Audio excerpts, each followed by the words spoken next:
To that, I wish for patriotic values to be instilled in the younger generation. Today, more than ever, our nation is facing difficulties it has never known in its history.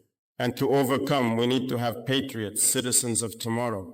The armored convoy moves through Geneva's pristine streets, cutting through the calm like a blade through silk. Inside, President Ibrahim Traoré of Burkina Faso, Africa's youngest head of state, adjusts his traditional kente cloth sash over his crisp military uniform, the colors of Burkina Faso bold against the cold Swiss morning. As he peers through the bulletproof glass of his vehicle, he watches protesters wave signs with slogans like "Africa Rising" and "End Neo-Colonialism." Their chants, powerful and unwavering, echo off the ancient stone buildings. His security detail is meticulous, following orders without a hitch. But President Traoré's mind races far beyond the procedures of protocol. This moment is not just another diplomatic gathering. No, this is a battlefield, and every word, every gesture carries the weight of Africa's liberation. Traoré has made it clear would become Burkina Faso's choice as a new partner in the fight. Strong anti-French sentiment. The convoy reaches the World Economic Forum's imposing headquarters. Delegates from 195 countries mingle in the marble corridors, under portraits of men who carved up continents like birthday cakes. President Traoré steps out of the vehicle with the measured confidence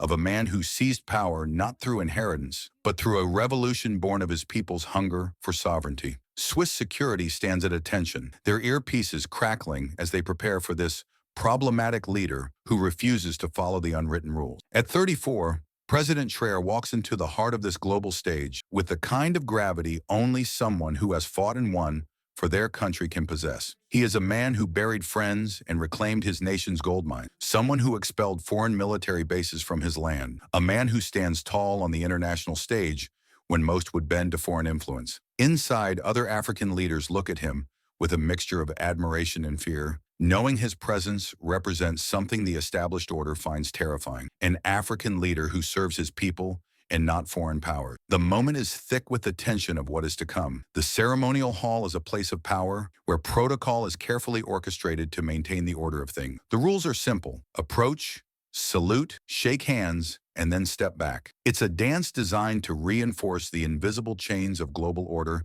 that have kept Africa in submission for centuries. The Swiss organizers have spent months planning this moment, each step calculated to ensure that African leaders stay in line. And then President Traoré stands. As the ceremony unfolds, the other African leaders approach, bowing and saluting, just as the script demands. Their salutes are sharp and practiced, but there is something hollow in the ritual. These men and women, descendants of a continent that has been exploited for centuries, know that this dance is more than just ceremonial. It is a reminder of the submission their ancestors were forced to practice under colonial rule. Their bows are not acts of respect, but of compliance. It is the performance of subjugation dressed up as diplomacy. And then it's President Traoré's turn. He steps forward, but instead of performing the ritual of submission, he stops. His hands remain firmly at his sides. The silence in the room is deafening. The cameras adjust nervously, the tension palpable. This is a moment the world has never witnessed. The expected salute does not come. Instead, Traoré's gaze locks onto Trump's, unwavering and unbroken. His eyes are not filled with fear or deference, but with a strength that echoes across the centuries. "I salute only the flag of Burkina Faso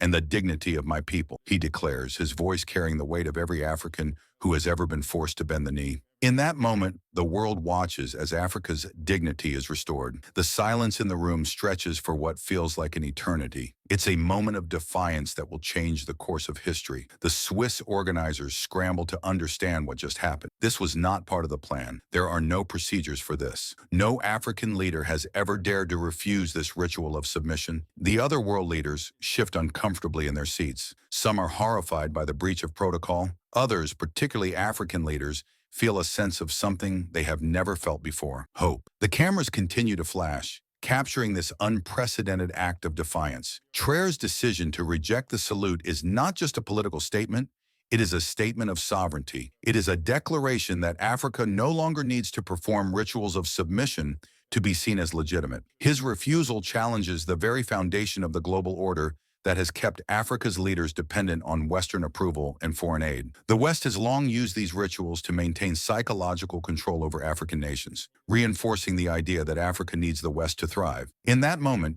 Ibrahim Traoré breaks those chains.